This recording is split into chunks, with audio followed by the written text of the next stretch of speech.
Hi everybody, I'm Philip Duncan. Thanks so much for joining us. Well, we've got quite a lot to cover with this tropical storm coming in, so let's get into it. This is where it is lying this afternoon. So the low is deepening as it tracks down into the Tasman Sea. It's actually deepening, but it's losing its tropical cyclone status.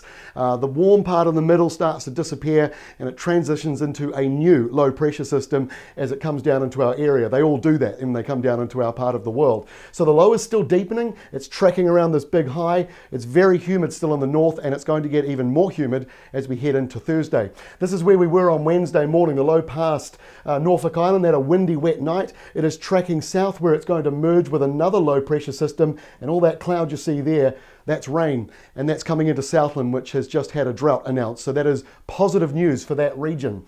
So this is where we are later today, in fact midnight tonight, midnight Wednesday. The low 978 hectopascals, possibly deeper as it is tracking southwards. That area of red you see there, that is basically the area that's pulling down all that tropical moisture and feeding that system, and at the same time there's a southerly on the other side, and that is also going to help spin and deepen it a little bit further. But the North Island's not too bad, a bit humid with a few drizzle patches this evening, but the real rain is on the west coast, where up to 300 millimetres is possible before Saturday.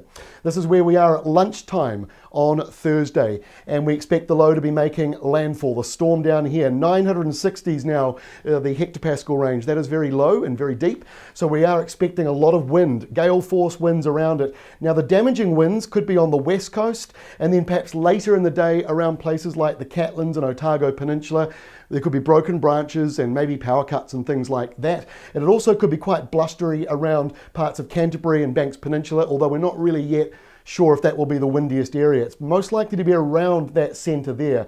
Blustery around parts of the North Island, and in comes the rain into Thursday afternoon. And then by the time we get to midnight Thursday, the low is actually well out to the southeast now. So it's moving quite quickly, about 30-something kilometres an hour, if not faster, as it tracks over. And moving over the South Island ranges will weaken it. So it's going to fall apart. The worst that it will be is at landfall at lunchtime on Thursday, around then, plus or minus a few hours. But also, you'll notice there's a big area of rain which forms on Thursday night and into Friday morning around the North Island. That's that tropical part of the system. And by the way, not tropical for everybody else. The temperatures are taking a big drop. In Central Otago, you're going to drop by as much as 20 degrees from your daytime highs from where you were earlier in the week.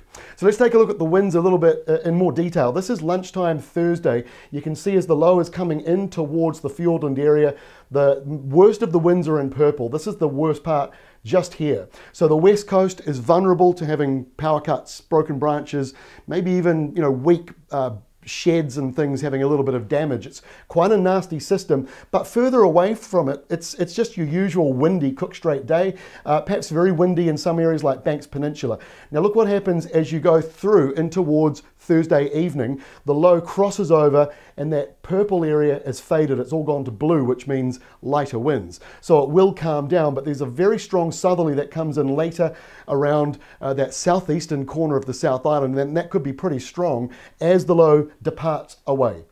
Okay, let's move on now. Lunchtime Friday, and you can see here's another area of low pressure sort of left over from the storm. That's just going to continue a few showers here and there. Good news for Southland, they'll get a little bit more wet weather. And in the North Island, that heavy rain in the morning clears away into the afternoon, looks mostly dry. And then we go to Saturday, another area of low pressure sitting around the north here. It's not really causing too many serious problems, but it just continues a little bit of wet weather for you. Dry in many other places. There could be a few showers though around the eastern coastline. So we've got quite a lot to go. Go onto the Weather Watch website. We've got 18 maps that kind of explain all that is happening over the next few days. That's all from me. We will update you again on Thursday.